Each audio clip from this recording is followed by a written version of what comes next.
Voilà, nous sommes connectés. Bonjour à tous et bienvenue à ce webinaire. Ravi de vous accueillir. Vous avez le chat, hein. N'hésitez pas dès maintenant, c'est l'onglet chat. N'hésitez pas à l'utiliser dès maintenant, qu'on puisse échanger ensemble sur le sujet du jour. Donc l'objectif de ce webinaire, c'était d'échanger entre nous, entre acteurs de la filière, sur ce reportage diffusé par France 2, hein, chaîne publique, généraliste, grand public. Ce complément d'enquête donc, qui a été diffusé, c'était la semaine dernière, jeudi, hein, le jour du salon, en fin de soirée. Un complément d'enquête donc consacré à notre profession et puis surtout donc plus spécifiquement à cette problématique des DPE de complaisance.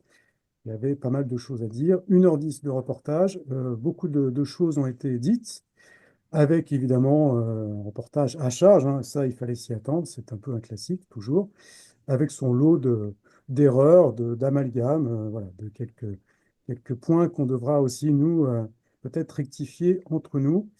Donc, n'hésitez pas à utiliser le chat dès maintenant. On rebondira un peu sur ce que vous nous direz aussi. Vous avez sans doute vu aussi ce reportage en direct ou en replay donc, la semaine dernière. Et je suis ravi d'accueillir trois acteurs que vous connaissez bien de notre profession et qui ont participé hein, à ce reportage justement. D'abord, bonjour Thierry Marchand. Bonjour à toutes, bonjour à tous, bonjour Alain. Merci Thierry. Alors, je ne vous présente plus tous les trois, mais je vais quand même le faire. Donc Thierry, longtemps président hein, de la CDI FNEM. D'ailleurs, on parlera avec toi aussi du rôle hein, des agents immobiliers hein, dans ces dépôts de complaisance qui a été un peu souligné aussi lors de ce reportage. Administrateur désormais de l'Alliance du diagnostic immobilier, et je rappelle, diagnostiqueur en Bretagne, de formation ingénieur en bâtiment. Voilà. Pascal Claire, salut Pascal. Bonjour à tous. Là aussi, on ne te présente plus. Les gens d'IAGTUC te connaissent parfaitement. Il paraît même que tu es une star quand tu es venu au salon jeudi, hein, ça ne m'étonne pas. Voilà, animateur des ateliers chez nous, hein, des ateliers du DIAG, spécialiste du DPE s'il en est un, thermicien de formation, examinateur, formateur, et puis quand tu as un peu de temps, diagnostiqueur aussi en savoir. Et enfin, Anthony Esposito. Bonjour Anthony. Bonjour à tous. Merci également, Anthony, hein, d'avoir pris le temps d'être avec nous ce matin ou voilà, cette mi-journée, évidemment, co-gérant de Sonello, organisme de formation historique de notre métier qu'on connaît bien. Merci à tous les trois. Et puis, je salue également, alors, je ne sais pas s'il est là, je n'ai pas regardé d'ailleurs, je vais vérifier, mais je pense qu'il est là, Stéphane Souchot, que je salue. Donc, je ne sais pas s'il est là, mais Il est là. Ouais. il est là, bon voilà, parfait. Qui est lui aussi là, est parmi nos participants, mais je vais lui proposer, s'il est d'accord, aussi d'apparaître peut-être voilà, avec sa caméra. Je sais qu'il est en mission, donc ça ne sera pas toujours facile, mais pour aussi évoquer son retour d'expérience de ce reportage. C'est ce professionnel parisien qui explique lors du reportage qu'il est assez facile, finalement, en triturant quelques données, de modifier son DPE, mais c'est une réalité, c'est factuel. Et puis Stéphane nous parlera aussi de ce client un peu embêté avec son DPE E, je crois, dans cette maison sur 3 niveaux, là, avec 50 mètres carrés, une maison patrilienne isolée, puisqu'il a eu aussi connaissance de ce cas-là. Voilà. D'abord, on va démarrer avec Thierry, si tu veux bien, Thierry. D'abord, très, très globalement, tu en parleras de votre intervention et puis un peu de ce making-of, là, de ce reportage. Très, très globalement, comment tu ressens finalement, après la diffusion de ce reportage qu'on a vu venir depuis longtemps, hein, parce que la journaliste a commencé à nous contacter dès octobre, hein, donc ça ne date pas d'aujourd'hui. Alors, redouter un peu les effets de ce reportage grand public. Comment tu le ressens? Est-ce que c'est un drame encore absolu pour notre image ou est-ce qu'on peut en retirer quelques points positifs tout de même, Thierry? Alors, je vais plutôt regarder le verre à moitié plein, c'est un peu toujours mon principe. Oui. Pour moi, tout ça pour ça. Mm. Ouais. Finalement, rien de nouveau au soleil. Mm. Se partir sur un principe d'une étude, moi, qui est une étude à charge et qui est faite par une entreprise, je citerai pas de nom parce que je n'ai pas envie de leur faire de la publicité. J'ai été suffisamment clair, je pense, lors des RVDI sur cette entreprise. Oui. C'est avant tout pour une activité commerciale. Donc, ils se sont basés sur des études qui ont été faites. D'ailleurs, la plupart des gens, avec l'annonce de la ministre, ont mélangé l'étude qui a été faite par cette entreprise, qui est une start-up, et avec l'étude qui a été faite par le CSTB avec l'ADEME, les chiffres de l'ADEME qui sont quand même nettement plus sérieux et présentés par la ministre sur ce qu'on appelle les DPE, on va dire un peu outranciers, frauduleux. Moi, je n'utilise pas les autres mots. Donc voilà, pour moi, j'irai tout ça pour ça. Finalement, moi j'ai été pas mal aussi, comme d'autres personnes, été interviewé par cette.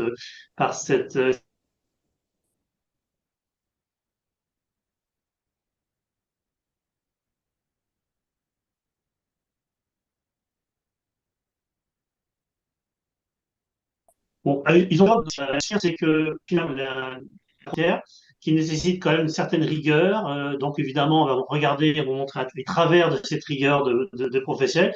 Ceux qui ont inquiété beaucoup plus, pour moi, ce sont les agents immobiliers.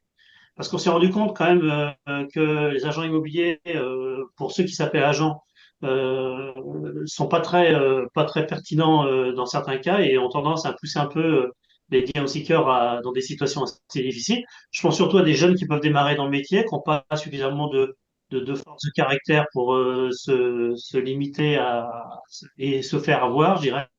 Donc voilà, moi j'ai pas eu un grand problème. Je vois qu'il y a une personne qui a osé de dire bah oui, si on me donne un petit quelque chose, je ferai une meilleure note. Tout ça pour 30 euros de gains économiques pour améliorer une note énergétique. Waouh! Avec toutes les contraintes que le Diam Seeker possède sur sa formation, c'est pas avec Anthony que je vais expliquer ce qu'on a comme formation, certification et j'en passe. Même Pascal connaît aussi bien que moi toutes les contraintes que l'on a, tout ça pour 30 euros.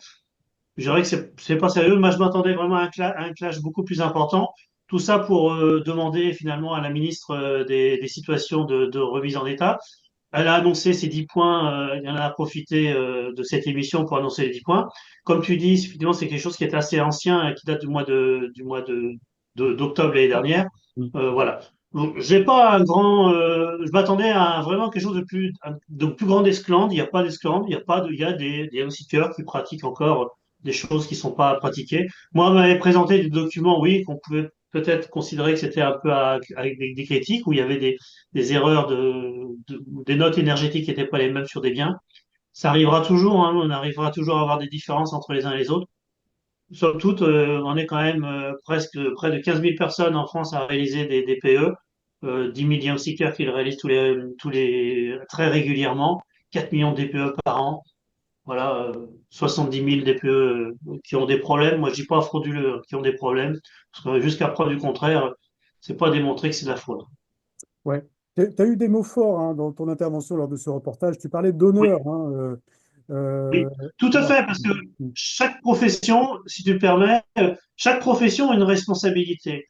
Vous avez les notaires, vous avez les avocats, lorsqu'ils vont enfin être désignés, vont certifier, enfin, statuer sur l'honneur et qu'ils vont réaliser leur profession. J'ai plus les termes en tête, ça ne revient pas.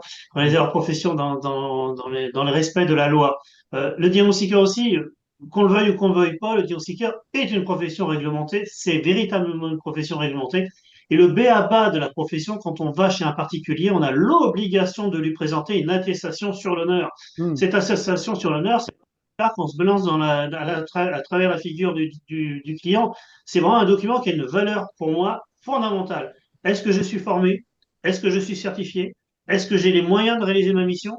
Et tout cela, je le fais dans mon honneur. C'est-à-dire que je dois véritablement appliquer la mission le plus correctement possible, le plus en indépendance, en impartialité. Et c'est un mot qui est absolument indispensable. On n'aura jamais aucune confiance avec les particuliers. Et ce n'est pas lié à la structure de l'entreprise. C'est pas parce que je suis mono comme mon cas, indépendant, seul dans mon entreprise, ou dans une société beaucoup plus importante avec 200-300 collaborateurs diagnostiqueurs, ça n'a rien à voir. C'est vraiment la personne même qui l'apporte cette mission auprès. Et hmm. évidemment, on applique sur l'honneur. Et pour moi, l'honneur est fondamental dans notre profession et puis dans la vie au sens général. Ouais, tu l'avais dit et bien dit lors du reportage, effectivement. Pascal, je voyais un commentaire de Stéphane, hein, c'est pas Stéphane Souchot, c'est un autre Stéphane, il dit il ne faut pas nier le problème, il y a beaucoup de DPE non conformes par négligence et même par fraude. Quel est un peu ton sentiment, Pascal? Alors, tu n'es pas apparu dans le reportage, hein, tu n'as pas eu cet honneur d'être finalement dans le montage final. Tu m'entends, Pascal? Ouais, Le téléphone. ouais, ouais, c'est bon.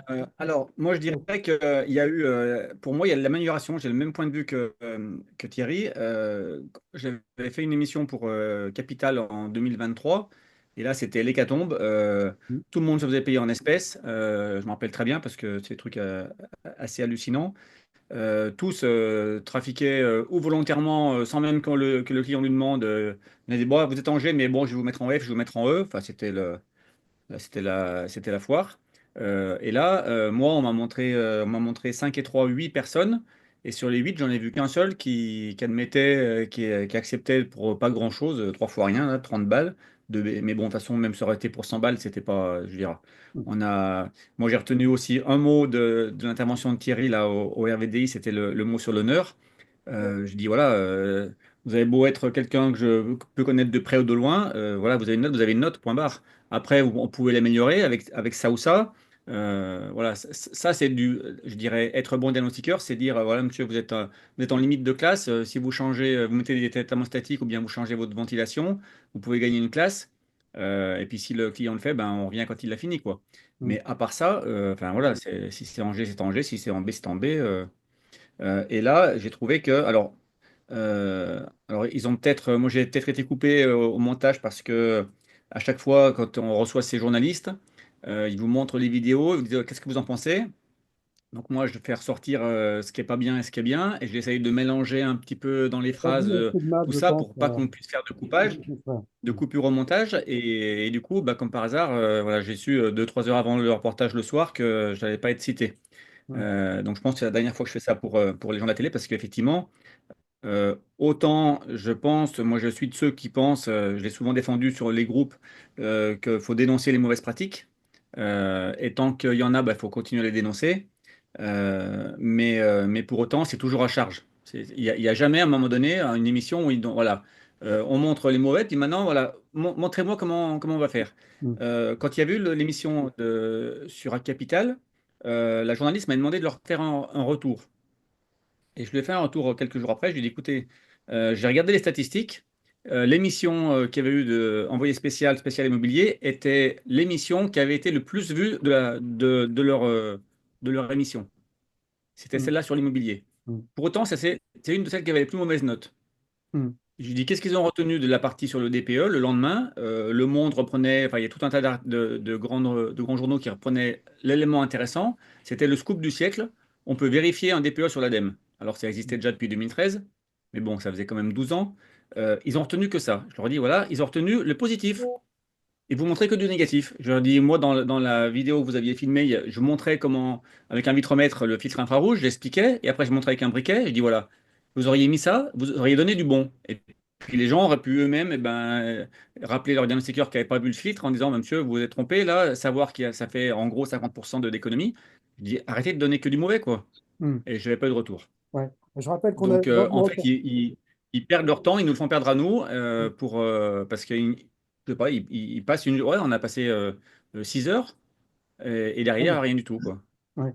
Je rappelle que lors du reportage là, donc, de complément d'enquête, il y a eu deux séries caméras cachées, hein. Ils ont fait venir trois indépendants dans une maison de 60 mètres carrés, 1990, non isolée. Deux ont donné la lettre G, ce qui paraît logique. Et puis l'autre donc a accepté pour 30 euros, hein, 110, 140 au lieu de 110 au final, de mettre la note en E. Et puis une autre série de caméras cachées où ils ont fait venir 9 diagnostiqueurs pour leur proposer ou attendre qu'ils proposent eux-mêmes d'améliorer leur DPE. Et 7 ont refusé d'améliorer leur DPE sur les 9. Donc c'est là aussi, comme disait Thierry, hein, si on voit le verre à moitié plein, ça reste tout de même quelque chose d'assez positif qu'il faut retenir, a priori, hein. Euh, voilà. On va revenir aussi avec Thierry après sur le rôle aussi des agents immobiliers, hein, qui a été quand même bien pointé, et puis celui des pouvoirs publics aussi, hein, aussi dans cette problématique-là, lors du reportage. Je pense que les responsabilités sont assez lissées et que les diagnostiqueurs n'ont pas été les seuls à être voilà, mal maltraité. Anthony, alors Anthony Esposito, donc je rappelle un co-gérant de Sonelo avec ton associé Nicolas Zarnecki qui est avec nous hein, justement dans les participants. D'ailleurs, je salue aussi vos épouses respectives, je crois, qui sont aussi présentes lors de ce webinaire. Et puis, je salue aussi Jean-Jacques Molzin, LCP, hein, LCP étant cet organisme de certification qui fait passer le CSO là, a posteriori lors de ce reportage. C'est un exemple intéressant du contrôle qui est fait des diagnostiqueurs. Alors Anthony, alors j'imagine que donc on se souvient de cette partie-là hein, avec Sonelo et Technicert où il s'agissait d'illustrer les risques de dépendance entre les OF et les OC. Alors, on a eu la désagréable impression, enfin, c'est la mienne en tout cas, je crois qu'elle est partagée, que vous avez servi un peu d'exemple hein, pour illustrer cette problématique. Et j'imagine donc ce jour-là, vous ne vous attendiez pas forcément à voir débouler une caméra de France 2 dans vos locaux. Explique-nous un peu comment ça s'est passé. Bonjour à tous. Donc, oui, oui, on était un petit peu étonné, un petit peu bousculé Mm. sur la façon de faire, hein. Alors après, on sait que, comme Pascal disait tout à l'heure, ce type de reportage, il n'est pas du tout fait pour dire tout va bien, hein, sinon c'est pas l'intérêt de la chaîne et de l'audimat recherché. Ce qui est dommageable, en fait, c'est la façon de faire. Nous, ça nous a pas, finalement, après, par la suite, ça ne nous perturbe pas plus. Ce qui nous a un peu plus perturbé, c'est la fin du reportage, et je vais y revenir. Mais c'est surtout la manière dont c'est fait, où finalement, on est coupable sans avoir rien dit, sans avoir rien fait. Ça déboule le matin, ça dit que ça filme pas, ça filme en caméra cachée. Ça agresse dès le matin en trois mots, donc évidemment, on n'est pas très avenant quand c'est comme ça. Donc du coup, ça laisse déjà une mauvaise image. Une mauvaise image. C'est d'ailleurs pour ça que Nicolas est descendu, puisque nous, on n'a pas été prévenus, hein. Ils ont déboulé comme ça. Ils ont d'abord été voir chez Technicert avec une forme de réaction, parce que là, ce qu'on voit dans le reportage, c'est très téléguidé, hein. Ce qui s'est passé aussi dans la réalité, il y a eu beaucoup de choses qui n'ont pas été reprises dans le reportage, où justement cette journaliste Solène Patron, pour la citer, pour moi, hein, si on parle de faire son job correctement dans le diagnostic immobilier, je pense qu'il faut aussi faire son job correctement dans le journalisme, et je pense que ça n'a pas été fait correctement. Là, en fait, ok, on parle d'impartialité, c'est un sujet, hein. Alors là-dessus, il y a aucun problème, hein. C'est un sujet sur lequel on peut en parler, il y a aucun souci là-dessus. Le problème, c'est comme ça a été très très mal introduit, on nous aurait prévenu, on nous aurait dit tiens, on fait un sujet sur les centres de formation, les OC, sur l'impartialité, on aurait été très ouvert à parler de ça, puisqu'on n'a rien à cacher. D'ailleurs, euh, on le voit bien sur nos structures, sur nos noms de famille, enfin on cache rien, quoi. Il n'y a rien à cacher de toute façon. Mm. Ce qui est embêtant, en fait, c'est de lancer le discrédit là-dessus. Donc c'est pour ça que Nicolas s'est permis de redescendre, aller la voir, lui a dit voilà, on n'est pas des sauvages, si vous voulez, on vous explique. Après tout ce qui a été montré dans le bureau chez Sonelo avec Nicolas, ça a bien été découpé. C'était très téléguidé de façon à montrer un petit peu entre guillemets la mafia dans le diagnostic immobilier. Parce qu'ils ont commencé à parler des 13 OC, des 43 OF, ok, très bien, et un OC, un OF qui nous a interloqué, genre on sort du lot, ce qui n'est pas du tout le cas, puisque c'est la construction de quasiment tout le monde. Mm. Mais l'avantage qu'il y a pour la télévision, c'est que nous, on est très visuel, Mm. et donc c'est visuel. On a nos locaux qui sont l'un en face de l'autre, il y a une rue qui est entre les deux. On porte les mêmes noms, puisque nous sommes mariés, donc c'est comme ça que ça marche, hein, en théorie. Donc voilà, on est très visuel. Donc l'exemple parfait pour la télévision. Nicolas a essayé de lui expliquer maintes et maintes fois comment ça se passe dans notre métier, comment nous sommes contrôlés, puisque effectivement, le fait d'être mari et femme, c'est un risque, et le mot risque, c'est un terme technique hein, chez le COFRAC. Hein, donc quand il a employé le mot risque, il a fait ah vous avez vu, donc mais c'est du terme technique. Donc ce risque qui a été levé, ils sont même plus que contrôlés par rapport à certains sur ce sujet-là, ce qui est logique, hein. Donc là-dessus, on n'a aucun problème sur ce sujet. Mais quand je vous dis, en fait, c'est une journaliste qui a mal travaillé son sujet, c'est qu'elle connaît pas notre métier, elle connaît pas notre métier, elle connaît pas les interstices. Elle a commencé à un petit peu attaquer Nicolas sur la certification, et elle faisait elle-même l'amalgame entre la certification professionnelle et la certification de personne. C'est là où, en fait, on s'est vite rendu compte que bah, ça maîtrise pas totalement le sujet. Et puis après, on s'est posé aussi la question, nous, hein, à se demander, finalement, très honnêtement, hein, ce qu'on foutait dans ce reportage. Parce qu'en réalité, déjà, le titre, c'est les passoires thermiques pompe à fric. Bon, ok, on est un peu téléguidé. Nous, là-dessus, on a vu, enfin, moi, personnellement, j'ai vu quatre choses. J'ai vu qu'on parlait de diagnostiqueurs indépendants, et comme vous avez parlé à juste titre, qui ont modifié certains des peu. Et moi, j'ai observé, alors oui, il y en a un pour 40 balles, il y en a d'autres qui, je crois, ils n'ont même pas demandé d'argent. Oui. Et sur la majorité, de toute façon, il y en a qui n'ont même pas bougé la note. Donc, en gros, c'est même pas un business. Je pense que c'est des idiots qui sont un peu trop empathiques ou qui veulent faire plaisir à leurs clients. Donc, c'est pas la bonne méthode, mais on peut pas parler de pompe à fric puisque c'est pas pour l'argent. Après, on a montré une application, à mon sens, qui n'a pas trop d'intérêt, mais c'est juste pour faire le buzz. Ensuite, on a montré bah, l'entreprise que tout le monde connaît dans notre profession. Bon, bah, ok, avec tout ce qui va avec. Grand bien lui fasse, si ça marche, je pense que ça ne marche pas et c'est pas comme ça qu'on travaille. Donc, bon, ok, on a ressorti cette entreprise qui sort du lot, très bien. Très mauvais exemple, mais dans tous les métiers, il y a des mauvais aussi. Et nous, on arrive sur un cheveu, comme un cheveu sur la soupe là-dessus, sur l'impartialité, où ouais, ça a été très violent dans la façon de faire. Et ils arrivent dans notre bureau, ils bloquent sur la caméra sur 30 secondes sur un film que j'aime particulièrement, qui est Scarface avec Tony Montana, et on bloque dessus pendant 30 secondes. Moi, j'ai trouvé ça un peu, voilà, bienvenue dans la mafia.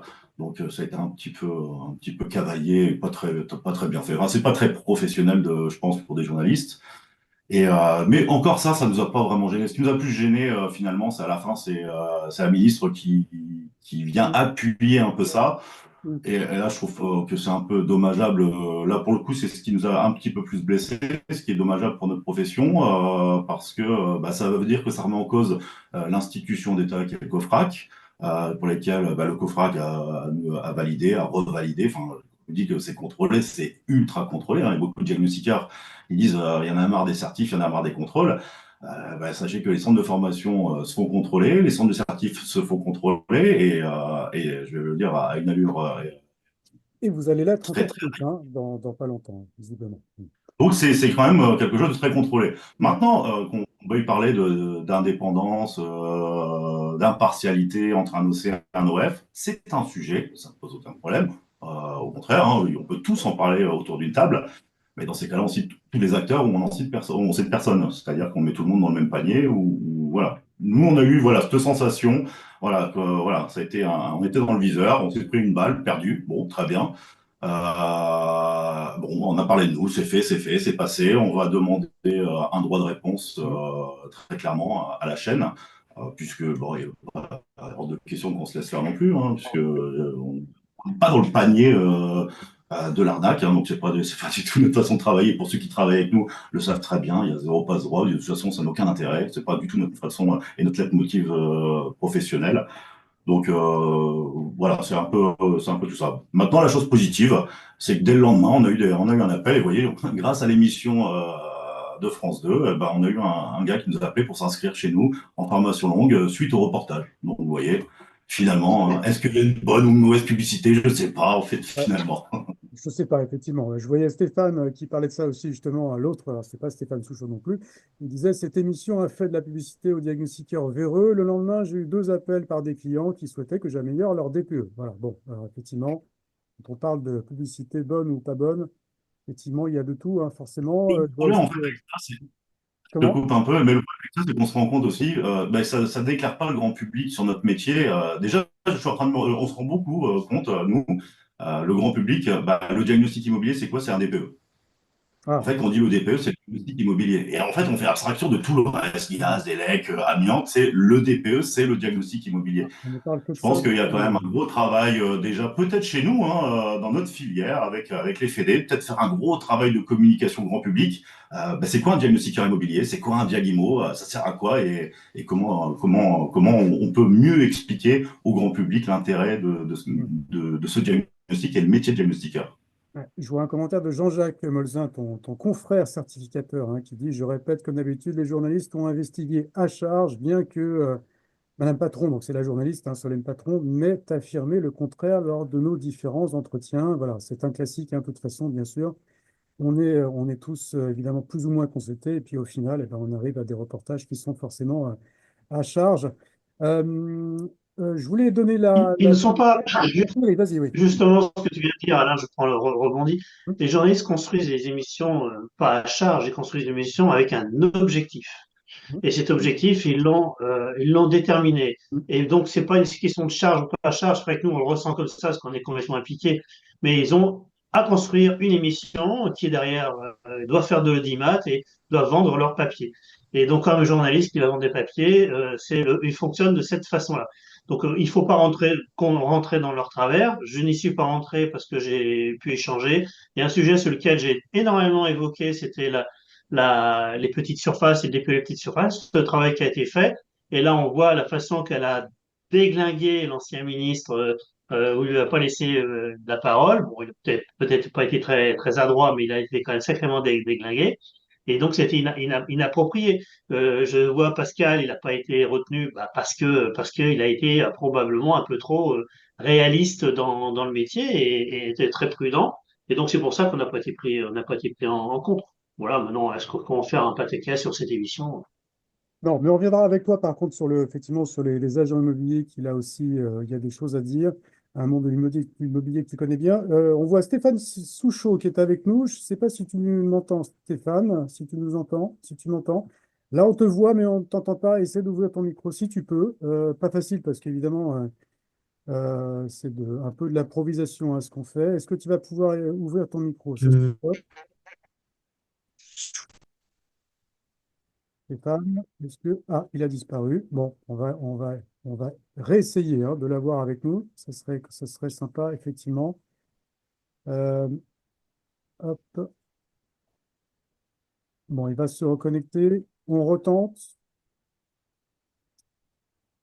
Jean-Jacques, il dit, Thierry, c'est du vocabulaire entre instruit à charge et critiquer négativement. Tu choisiras la formule adéquate. Voilà, oui, effectivement, mais tout ça, effectivement, de toute façon, comme tu dis, l'objectif, c'était tout de même de nous tomber dessus. Michael nous C'était dit... aussi Ouais. C'était surtout de répondre au travail qui a été fait par cette start-up là, qui était eux vraiment à charge pour faire du business, parce que le seul intérêt c'était de faire du business.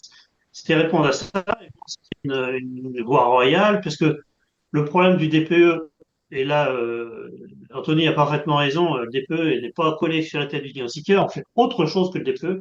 Et heureusement, on vit pas avec un DPE, on vit avec plein d'autres activités. Et c'est vrai que c'est trop à charge aujourd'hui.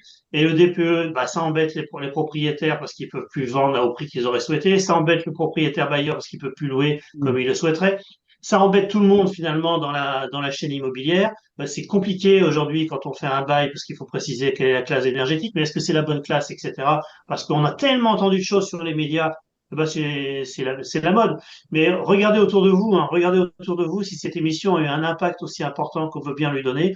Mais il faut surtout pas que notre profession donne l'impact de cette émission. Et c'est pour ça que moi je suis présent et je te remercie de m'avoir invité. Il faut pas prendre trop cette émission comme une émission On est bien d'accord, oui. phare et importante. Stéphane, est-ce que tu nous entends? Oui, je vous entends. Ah, génial. Est-ce que vous m'entendez aussi? Ah oui, parfait, nickel, nickel. Bon, D'accord, l'image n'est pas d'accord, top, d'accord. mais c'est pas grave. Déjà qu'on puisse t'entendre. Donc, je Ouais. disais, hein, tu es ce professionnel parisien qui explique, et c'est factuel, hein, qu'il est relativement devant un grand écran, là, qu'il est facile, effectivement, en triturant quelques données, d'améliorer son DPE.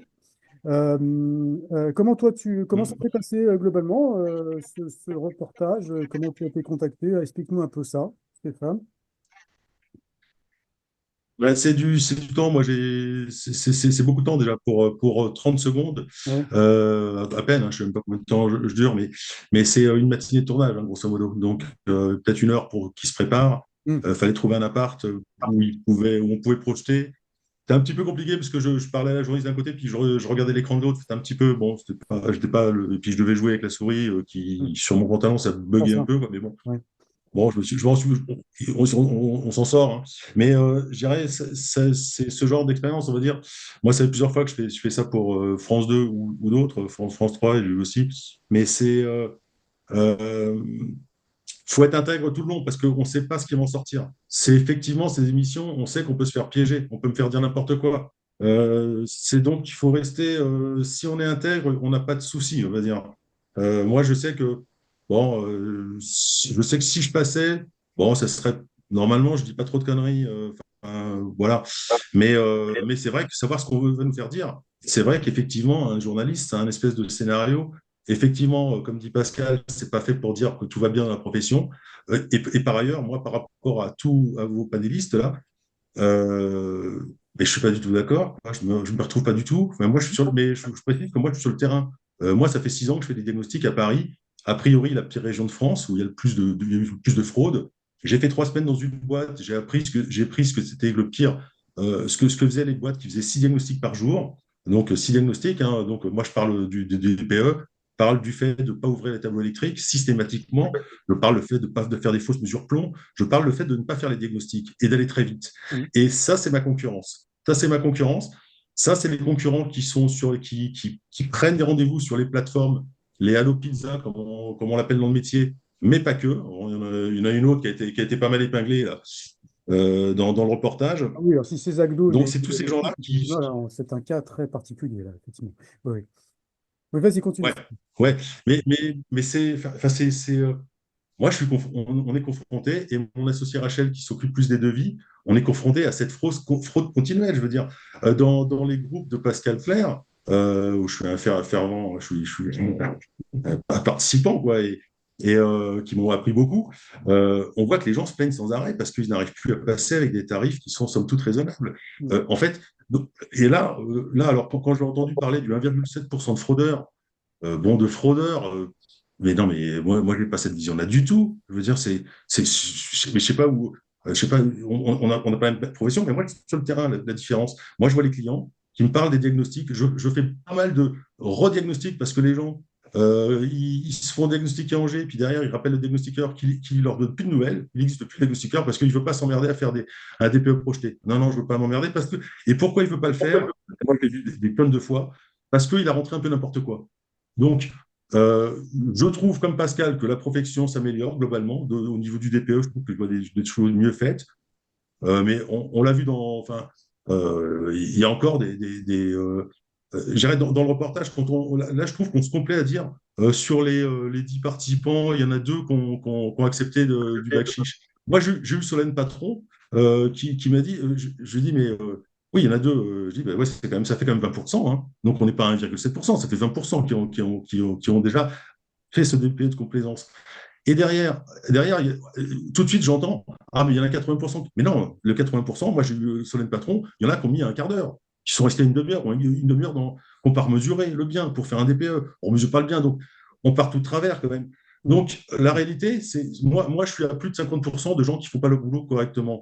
Je suis désolé de dire ça, mais je le vis tous les jours. Nous, on s'est positionné sur la qualité, d'où le fait que, vous voyez, le client qu'on voit à la fin qui a acheté un, une maison 150 mètres carrés Ouais, sur justement, trois niveaux là, à Paris. parle-nous de ce cas-là que tu connais un petit peu, hein, effectivement, ce Ouais, pauvre ouais, propriétaire. bah, c'est un client. Bon, au départ, bon, il a acheté un bien, donc 150 mètres carrés à Paris, dans le 14e, là, avec un DPE en E.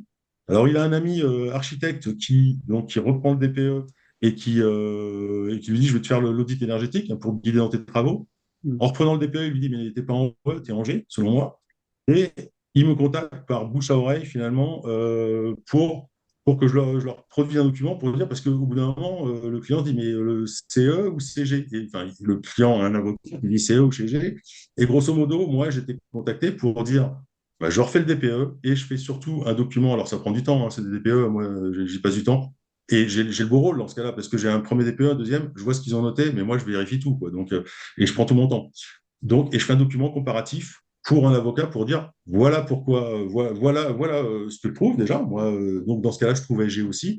Mais voilà pourquoi. Donc, on voyait que les murs, les murs, les murs étaient,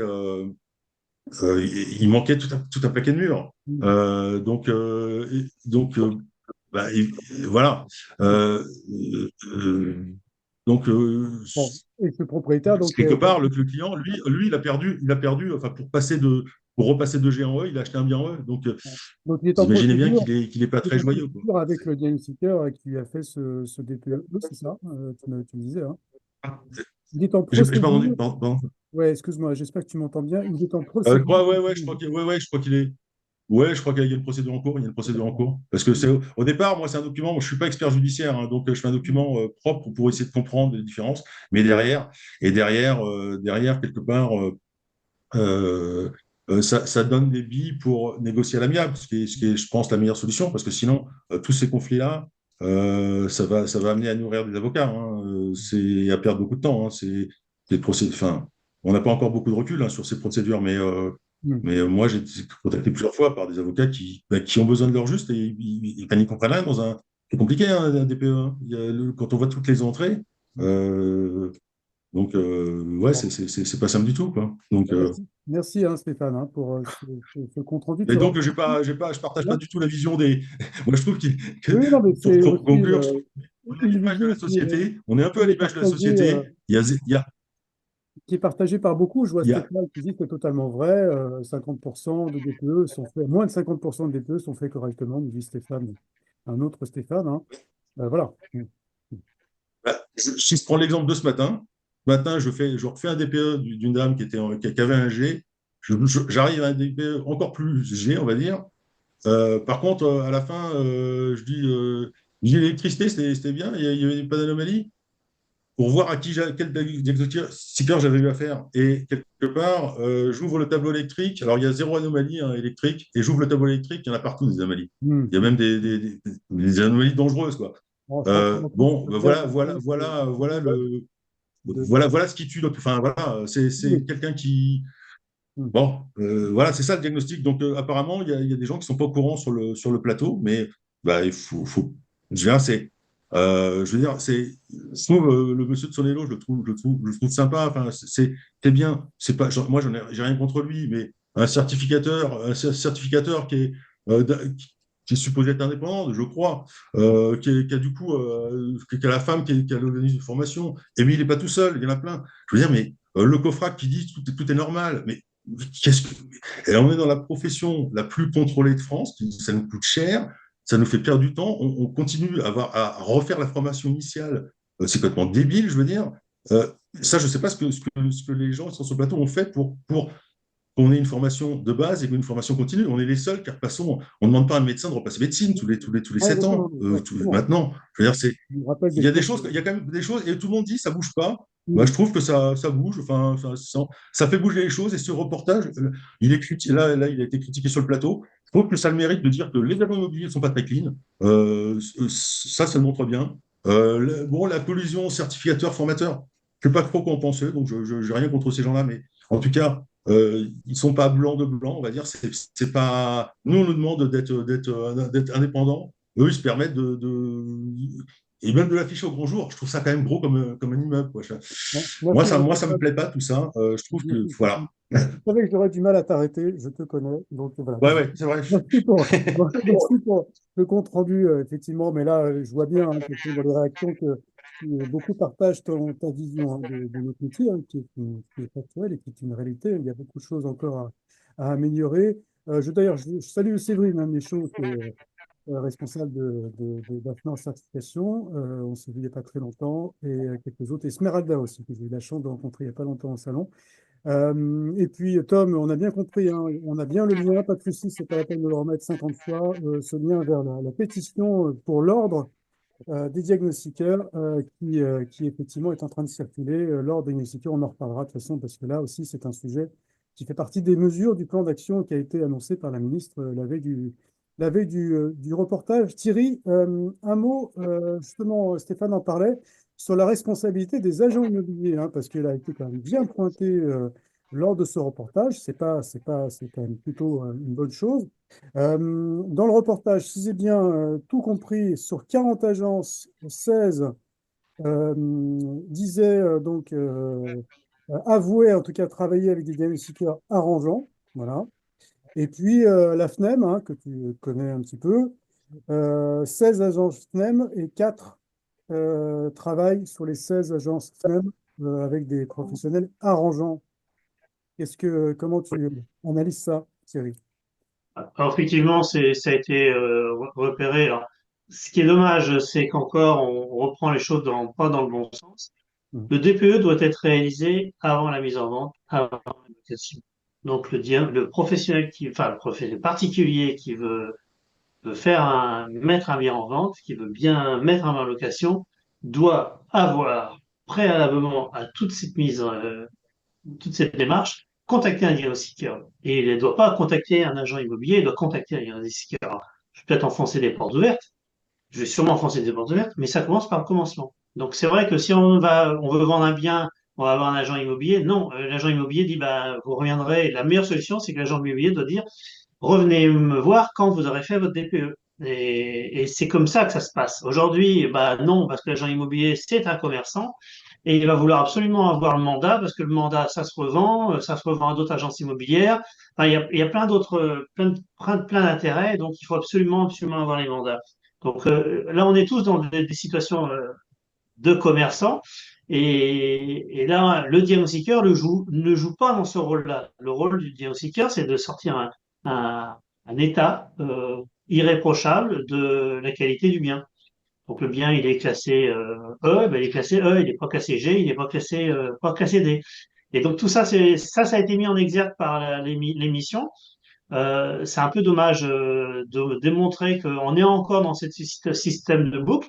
Je rappelle quand même que les textes concernant euh, l'indépendance et surtout l'interdiction de donner de l'argent d'un agent immobilier à un diagnostiqueur ou le contraire, tout ce qui est interdit par la loi. La FNAIM a travaillé et la CEDIFNEM a travaillé en son temps sur ces projets qui ont été mis en œuvre, hein, et on a double sanction au niveau de quand on a des collusions qui ont été constatées.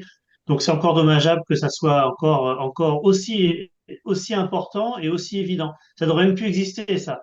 Donc c'est comme le diagnostiqueur, ce qui a été dit, hein, moi je sais bien qu'il y a des manipulations des diagnostics des DPE, mais je pense qu'il y a beaucoup plus de choses faites à l'abattage que vraiment de la fraude manifeste. C'est plutôt effectivement de l'abattage, du travail mal fait, du travail bâclé, que vraiment de la fraude institutionnalisée. Euh, et ce travail bâclé, bah, ces dernières années, ça s'est pas amélioré par rapport à ce qu'on a pu vivre il y a quelques années, puisqu'on a eu beaucoup plus de biens qui ont été vendus. Il y a 2 ans, juste à la sortie du Covid, on a vendu jusqu'à 1 200 000 logements, on est maintenant à peine 800 000. Donc c'est vrai qu'on a une charge de travail un petit peu différente, ce qui fait qu'on a un travail bâclé. C'est pas parce que certains font du travail plus bâclé que d'autres. Il faut résister à ça. Donc j'ai bien compris que euh, Stéphane savait résister et c'est comme ça qu'on doit travailler.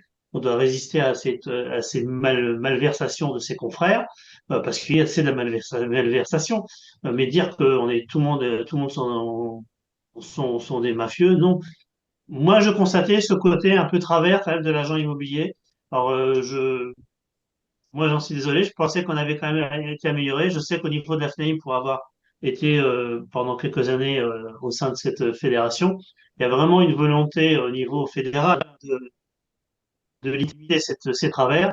Et on l'a bien vu, le président de la FNAIM était extrêmement surpris de voir que ces pratiques étaient encore aussi courantes. Je Ouais. dirais un peu, c'est un peu le principe de ces professions qui ne se rendent pas compte de l'impact qu'il y a sur le consommateur. On est un peu surpris qu'il soit surpris, hein, le président fédéral de la FNEM. Mais bon, c'est encore un autre sujet. Je voyais la réaction de Séverine, donc Séverine Michaud, AFNOR Certification. Ma position sur ce dispositif de formation et de certification est la suivante. Il est très exigeant et demande de la rigueur et de l'impartialité à tous les niveaux de l'écosystème. Voilà, un commentaire pertinent et sage. Merci Séverine. Un mot peut-être, même si là c'est vraiment un cas particulier dans le reportage sur imodiagnostic.fr là, qui a été quand même épinglé. On a vu le tact et la classe de son dirigeant Roni Zagdoun. Est-ce que quelqu'un d'entre vous peut réagir aussi sur ce cas très particulier qui ne donne pas une image top quand même de notre profession? Et si je peux me permettre, il fait pas partie de la profession. Oui, enfin, imodiagnostic.fr, c'est Et pas ça. c'est ça qu'on arrive toujours à mettre Ouais. dans la profession. Mais ce sont des gens qui sont totalement exclus de la profession. Ils n'existent pas dans la profession. Ils essayent de rebondir sur une profession, mais moi, il ne fait pas partie de mon périmètre de ma profession. Ma profession, j'ai une autre dimension, une autre envie. Pour moi, c'est pas un professionnel. De toute façon, la façon d'ailleurs de s'exprimer et de donner des invectives aux uns aux autres, il n'a rien à faire dans une profession. Et je ne sais même pas dans quelle profession il peut être présent d'ailleurs. Mais, euh, mais c'est pas, il n'est pas dans la profession de diagnostiqueur immobilier. Merci Thierry. Je lis aussi les commentaires. Stéphane a déjà anticipé visiblement une des mesures du plan d'action de la ministre, hein. Il nous dit, je ne donne aucun résultat du DPE avant de partir de chez le client pour ne pas être influencé et surtout, cela me permet de relire et finaliser mon DPE. Voilà, donc a priori, hein, c'est une mesure qui risque d'être étendue et institutionnalisée. Un mot aussi là peut-être, là on parle maintenant des mesures et des solutions après ce reportage, parce que je rappelle hein, que les mesures annoncées, le plan de fiabilisation de la ministre, c'est évidemment directement lié à ce reportage. Il fallait qu'elle apporte des solutions avant la diffusion du reportage qu'elle a fait. Et dans ces 10 mesures, notamment, donc, on prévoit que cet affichage des DPE soit décalé pour éviter les pressions des clients. Pascal, tu penses que c'est notamment une bonne solution, ça, ce report de l'affichage? Alors, moi, je suis pas persuadé. Enfin, je vois pas trop le. Bon, il y a des fois, quand je peux le faire, je le donne en direct. Quand je peux pas, je le dis puis je le fais au bureau. Mais je me dis, enfin, moi, je subis pas trop la pression. En fait, je passe pas mal de temps à trier mes clients en phase de vie, à savoir qu'est-ce qu'ils ont. Est-ce qu'ils ont, s'ils ont un bien atypique, qu'il est en forme de L, qu'il a trois locaux non chauffés en sous-sol différents, quatre combles. C'est clair que ce ne sera pas le même prix que le prix tarif qui est affiché dans le bureau, hein. S'ils ont des isolants en main, ben, je leur dis, je dis attention, c'est pas pris en compte. S'ils sont en électrique, je leur dis voilà, à la base, vous allez être en E, peut-être ce sera E et F ou G, mais attendez-vous pas à du C ou du D, a Mm. priori. Donc voilà, et donc je fais un filtre et j'ai pas. Alors moi, je travaille quasiment aujourd'hui à 90%, 95% en direct, hein. Je passe plus, j'ai plus de prescripteurs, agents immobiliers ou machin, c'est tous des clients, mes anciens clients, des amis des clients, de la famille des clients, les voisins. Et j'ai pas cette pression que certains, enfin beaucoup rencontrent, notamment dans les grandes villes, hein. J'ai la chance d'être sur une petite ville où il y a 30 000 habitants et où c'est pas les mêmes mentalités que dans les grandes villes où il y a que le prix qui compte et voilà. Donc je sais pas. Moi je me dis, des fois les clients me demandent, des côtés est-ce que j'aurai la note? Je dis ben si quand c'est une maison comme là ce matin, c'était le cas d'une maison, ben j'ai donné la note en direct parce que tout était connu quoi. Et des fois, peut-être que des clients vont nous choisir, moi ou un autre, parce que on est assez certain de ce qu'on fait pour, dans certains cas, donner la note de suite. Mm. Après, voilà, quand c'est un chauffage collectif, ben, je dis ça dépendra si j'ai accès ou pas à la chaufferie, si j'ai toutes les informations. Quand c'est des gens qui ont 4, 5, 6 chauffages différents, ben, là, je dis non, je vais étudier au bureau la répartition de surface par système, donc je ne vais pas le faire en direct. Mais ouais, dans les mesures il y a deux mesures qui, je suis pas tout à fait, enfin, où je suis un petit peu dans l'expectative, c'est celle-ci. Je vois pas trop l'intérêt. Ou alors peut-être laisser la possibilité d'eux, mais si on la laisse, bah, il y en a qui vont pas la saisir et du coup, c'est eux qui auront les marchés. Je sais pas trop ce qu'il faut penser. Et puis son histoire de x4 sur les contrôles, j'ai pas trop saisi non plus, hein. C'est assez évasif. On ne sait Ah, pas si c'est oui, x4. Alors c'est sûrement pas x4 les CSO parce que sinon ça en ferait un tous les 3 mois. ouais. Ça n'a rien à voir, c'est pas ça. Ouais, Thierry, Mais Mais bon, bon, je veux dire, ça fait un peu aussi effet d'annonce. C'est son x4, là, voilà, facteur 4 d'ici 2000, je sais pas combien, hein, c'est une mauvaise et connaissance x4 dans le du DPE contexte aussi. actuel, effectivement. Thierry, justement, ces contrôles qui doivent être renforcés, un par an, alors ce qui est déjà le cas, on est bien d'accord, hein, contrôle documentaire, non, contrôle. non, non, ça a été présenté aux fédérations professionnelles des Dealseekers en février. C'est un projet qui a été travaillé bien avant.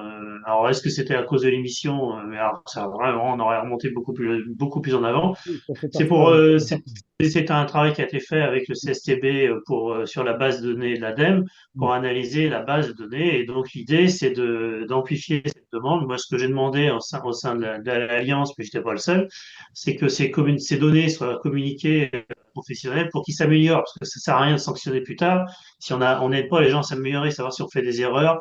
L'idée, c'est de voir, de détecter peut-être des anomalies sur un DPE, peut-être. Alors, je vais dire volontairement, je vais dire une grossièreté. Je vais dire, un diagnostiqueur oublie toujours de mettre, de préciser l'isolation, l'absence d'isolation dans les combles. Et on va se rendre compte que c'est toujours la même erreur qu'on retrouve systématiquement sur tous ces DPE. Donc ça, c'est un outil informatique qui a été développé par les services de l'État. Et donc l'idée, c'est qu'il y a eu 3000 diagnostiqueurs qui ont eu ce contrôle sans le savoir. Moi, ce que je voudrais, c'est que ces contrôles soient quand même aussi maintenant donnés au diagnostiqueur qui a été informé pour justement qu'ils s'améliorent sur certains points et qu'ils se rendent compte aussi que tous les diagnostiqueurs, évidemment, quand on voyait un DPE à l'ADEME, hein, parce que moi, tous ceux qui n'envoient pas de DPE à l'ADEME, c'est des professionnels qui ne sont pas dans le métier, hein, donc ils ne sont pas assurés, les DPE ne sont pas valables, donc tous ces gens-là, donc normalement, sont exclus de la profession, et c'est tous ceux qui font leur boulot, donc ils envoient un DPE à l'ADEME.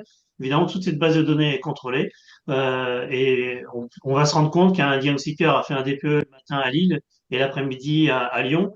Prendre l'avion, c'est un peu délicat. Donc c'est tout ça qui est mis en œuvre par cet outil. Moi j'ai vu des anomalies, des anomalies relevées qui ne sont pas des anomalies.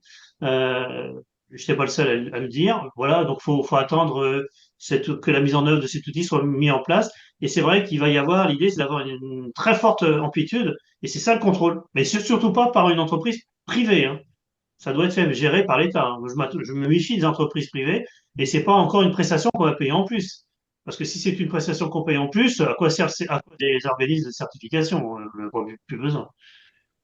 Merci Thierry. Je voyais Christian. Alors bon, c'est vrai que les mesures, on n'aura pas le temps forcément d'en parler en détail, hein. Il y a 10 mesures dans ce plan d'action. Mathias, je le remercie, hein, qui est avec nous, Mathias Lovaglio, a rappelé le lien vers le sondage. On est en train de vous interroger justement en ce moment sur votre avis sur ces 10 mesures. Il y a un petit peu de tout. Christian B, que je salue, nous fait une réflexion tout à fait pertinente. Je ne sais pas si Thierry, tu as peut-être cette Si, réponse. si, j'ai exactement ce sujet, je l'ai évoqué moi lors d'une réunion justement lors de la présentation de ce nouveau Ouais. dispositif. Mm. Sur la géolocalisation, je connais bien le droit du travail pour Oui. les salariés, la protection, ce qu'on appelle le RGPD. D'ailleurs, le RGPD, dernièrement, on en a rajouté une couche. Et on m'a dit, mais pourquoi vous parlez de RGPD? Les gens travaillent. Je dis, oui, mais qu'on soit indépendant ou qu'on soit salarié, encore plus quand c'est salarié, le RGPD, c'est pas gagné. Donc la géolocalisation, c'est pas gagné du tout. C'est même quasiment impossible, il y a une obligation de consentement. Donc, ce consentement, ça doit vous parler pour le DPE. Donc, si le salarié n'a pas envie de donner son consentement pour savoir sa géolocalisation, eh ben, ça ne sera pas possible. Donc, c'est du cosmétique, ce truc. Je peux comprendre l'intérêt. L'intérêt logique, c'est de dire, est-ce que c'est vraiment le bon diagnostiqueur qui est allé voir le bon bien? Mm. Ça, tout à fait, c'est normal. Qu'on se pose cette question, c'est normal. Mais qu'on puisse la mettre en œuvre, ben, il y a quand même de la protection en France. Et le temps privé personnel dans le cas du code du travail est hyper protégé. Donc, je ne vois pas jusqu'où on peut mettre ça en œuvre. Ouais, merci Thierry. Bon, voilà, il est 9h, pardon, 13h54. On va clore, hein, ce webinaire. On a fait un petit débrief comme ça, voilà, de façon très peu formelle. Ah, Pascal, tu voulais intervenir peut-être? Oui, moi je trouve qu'il y avait un abonné absent dans ceux qui ont été mis en cause là. On en a tous pris pour notre Graal entre guillemets. Mm. Et il manquait, je trouve, la DHUP, les ministères, tout ça. Mm. Qui c'est qui nous a mis quand même dans ce merdier dans lequel on est aujourd'hui? Je crois qu'on a tous la réponse, hein. On a un arrêté qui est encore discuté. Je rappelle qu'il a été validé alors Il y a eu une phase préalable où on avait des logiciels prévalidés. Après, ils ont été validés en avril. Il y a combien d'années de ça? Et là, tous les jeudis, il y a encore des réunions pour parfaire le truc. C'est quand même juste hallucinant, quoi. Dans l'ancien DPE, il y avait un arrêté algo. Il a été donné aux éditeurs et les éditeurs se débrouillaient pour faire l'interface qui allait autour. Et là, ça fait des années que, donc des centaines de semaines qu'on rediscute de ce qui ne va pas, des erreurs. C'est juste hallucinant. Qui c'est qui nous a fait un arrêté certif qui est hyper exigeant avec des écarts critiques sur des années qui ne servent que à des statistiques de l'ADEME. Hein, moi, je fais du CSO, bah, je suis désolé, mais je fais du CSO, donc j'essaye d'être intègre. Quand on nous dit, ben voilà, il y a pas l'année du système de ventilation écart critique, il n'y a pas l'année du chauffe-eau écart critique, qui sont que des écarts mineurs en fait. Enfin, je comprends pas. Je pense qu'il y a un grand absent sur qui on n'a pas tapé. Moi, j'en avais parlé, hein, j'avais dit des choses à la journaliste en disant, allez voir aussi du côté de là-bas, là, chercher. Alors, la seule chose qu'on a vue, c'est elle a été interpellée un ministre, mais, euh, mais elle n'a pas sorti les bons arguments, quoi.